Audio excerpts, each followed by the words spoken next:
your goal is not enough.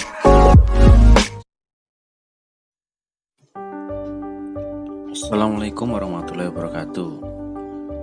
Baik, kembali lagi bersama saya Rahmat Budi Prastya pada pelajaran Sejarah Indonesia kelas 10. Pada pertemuan kali ini, kita akan melanjutkan pembahasan mengenai bab 1, Manusia dan Sejarah bagian 2. Baik, materi yang pertama hari ini yaitu perubahan dan keberlanjutan dalam sejarah.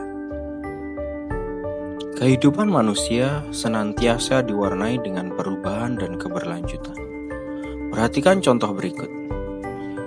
Di bawah ini adalah gambar ledakan bom atom di Jepang pada tahun 1945. Hal ini tentu membawa sebuah perubahan, menyebabkan kerusakan dan korban jiwa, menandai kekalahan Jepang dalam Perang Pasifik. Akan tetapi, di sisi yang lain, pasti ada keberlanjutan yang terjadi, yaitu mengubah situasi politik di wilayah jajahan Jepang. Munculnya gerakan kemerdekaan di berbagai wilayah termasuk Indonesia. Jadi, setiap perubahan pasti akan diiringi dengan keberlanjutan. Materi berikutnya yaitu berpikir dengan perspektif sejarah. Sebelum kita bahas mengenai konsep-konsep berpikir dalam sejarah, maka lebih baik kita ketahui terlebih dahulu mengenai perspektif dari sejarah itu sendiri. Arti kata perspektif adalah sudut pandang. Jadi, bagaimana cara kita memandang sebuah peristiwa? Tentu cara pandang ini setiap orang akan berbeda-beda. Contohnya, pada agresi militer 1 dan 2 yang dilakukan Belanda terhadap Indonesia, mereka berperspektif atau berpandangan berbeda dengan Indonesia. Bagi Belanda, mereka menyebut agresi militer tersebut sebagai aksi polisionil, yang berarti upaya menjaga keamanan di wilayah yang pernah mereka kuasai. Akan tetapi di sisi lain, perspektif dari bangsa Indonesia, agresi militer yang dilakukan Belanda merupakan upaya pendudukan paksa terhadap wilayah Indonesia. Dari contoh tadi kita dapat menyimpulkan bahwa manusia memiliki cara pandang atau perspektif yang berbeda ketika melihat sebuah peristiwa. Lantas, bagaimana berpikir dengan perspektif sejarah? Berpikir dengan perspektif sejarah artinya upaya memaknai kehidupan manusia melalui perspektif sejarah. Dengan kata lain, sejarah digunakan untuk memahami kehidupan manusia. Nah, apa saja perspektif yang digunakan dalam kajian sejarah? Yang pertama yaitu konsep kronologis. Konsep kronologis dalam sejarah berarti urutan waktu dari sejumlah peristiwa atau kejadian. Oleh karena itu, peristiwa sejarah harus disusun berdasarkan urutan waktu kejadiannya. Jadi di situ ada bagan bagaimana secara kronologis berurutan satu persatu, mulai dari Indonesia membentuk BPUPKI, kunjungan tokoh-tokoh bangsa Indonesia ke Dalat atau Vietnam, peristiwa Rengas Dengklok, dan Indonesia Merdeka. Jadi dalam konsep kronologis ini harus urut ya, tidak boleh melompat-lompat dalam menjelaskan sebuah peristiwa sejarah. Konsep berikutnya yaitu konsep diakronik. Diakronik ini berasal dari bahasa Yunani Dia yang berarti melintasi dan kronos yang berarti perjalanan waktu. Jadi maksud dari diakronik itu adalah peristiwa yang berkembang berdasarkan waktu. Suatu peristiwa tidak akan hadir sebagai sebuah peristiwa tunggal dan pasti memiliki hubungan dengan peristiwa sebelumnya. Jadi setiap peristiwa dalam sejarah itu pasti akan berkaitan dan tidak dapat berdiri sendiri.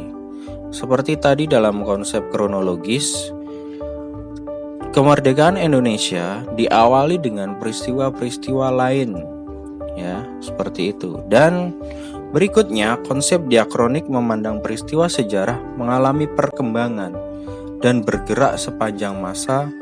Diakronik mengutamakan memanjangnya dimensi waktu dengan sedikit keluasan ruang. Jadi, dalam konsep diakronik ini, bagaimana cara kita memandang sebuah peristiwa dari masa lampau hingga masa sekarang dan akan terus berkembang ke masa yang akan datang. Contoh berpikir diakronik dalam sejarah yaitu ketika kita mengamati perkembangan pemerintahan di Indonesia. Jadi dari dibentuknya pemerintahan dengan demokrasi liberal, demokrasi terpimpin, orde lama, orde baru hingga saat ini masa reformasi.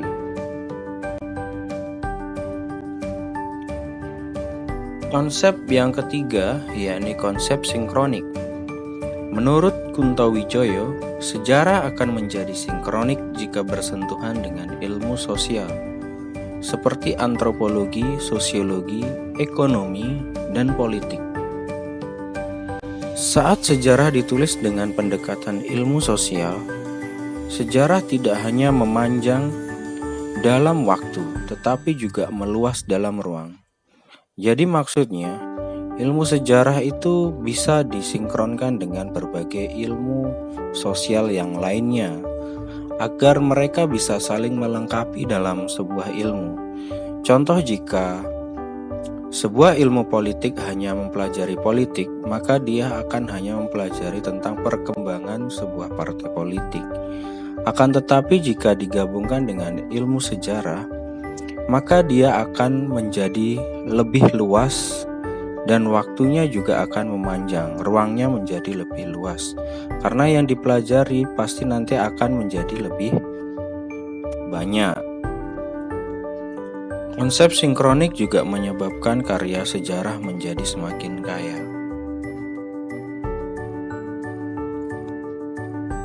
Jadi dengan menyinkronkan sejarah dengan pelajaran yang lain atau ilmu sosial yang lain, itu akan membuat sejarah itu sendiri menjadi semakin kaya.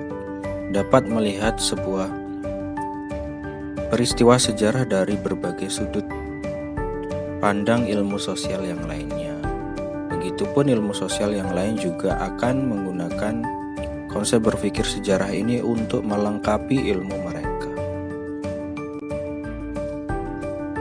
Konsep berikutnya yaitu konsep kausalitas atau sebab akibat. Setiap peristiwa memiliki latar belakang yang menjadi pemicunya.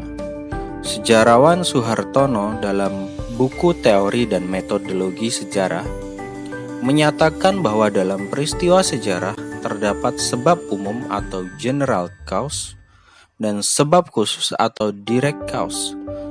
Sebab khusus ini sering disebut sebagai pemicu atau trigger. Nah, contoh dari konsep kausalitas yakni peristiwa proklamasi pada 17 Agustus 1945, di mana general cause atau sebab umum yang menyebabkan terjadinya proklamasi adalah kondisi di mana keinginan dari seluruh bangsa Indonesia untuk merdeka terhadap jajahan Jepang. Sedangkan triggernya atau direct cause-nya, sebab khususnya, yaitu terdesaknya Jepang dalam perang Pasifik. Oleh karena itu, bisa terjadi sebuah peristiwa proklamasi. Adapun konsep kausalitas menurut Suhartono terbagi menjadi dua. Ada multi kausal atau kemajemukan sebab. Maksudnya, sebab tidak hanya berdiri secara tunggal, tetapi terdiri atas banyak sebab. Jadi, sebabnya ini tidak hanya satu saja, tapi banyak sebab dan saling terkait. Sedangkan konsep yang kedua yaitu seleksi kausal, menyeleksi banyak sebab menurut hierarki tertinggi berupa sebab utama atau ultimate cause atau prima causa dari sekian banyak sebab. Jadi dari berbagai sebab tadi disusun menjadi sebuah daftar sebab dan dipilih sebagai sebab utama yang menyebabkan sebuah peristiwa itu terjadi.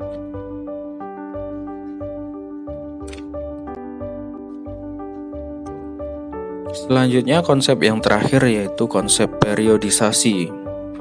Periodisasi merupakan pembabakan waktu yang diterapkan dalam kajian sejarah. Adapun tujuan dari pembabakan ini, yang pertama adalah menyederhanakan. Yang kedua, memudahkan klasifikasi dalam sejarah Indonesia. Yang ketiga, mengetahui peristiwa sejarah secara kronologis atau berurutan. Seperti contohnya yang bisa kalian lihat di tabel. Peristiwa tersebut dibabakkan agar mudah dan secara kronologis dapat kalian pahami.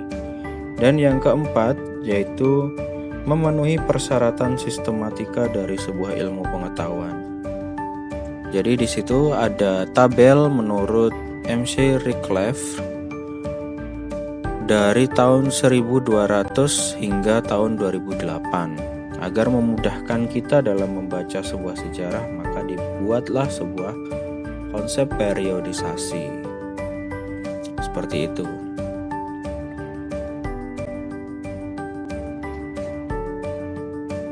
Baik, cukup demikian pembahasan kita hari ini. Sampai jumpa pada video berikutnya. Saya akhiri. Assalamualaikum warahmatullahi wabarakatuh. I walk in the spot like I win it all. I'm Mary James, put it down, honey, clap it, yeah, I'm gon' call it.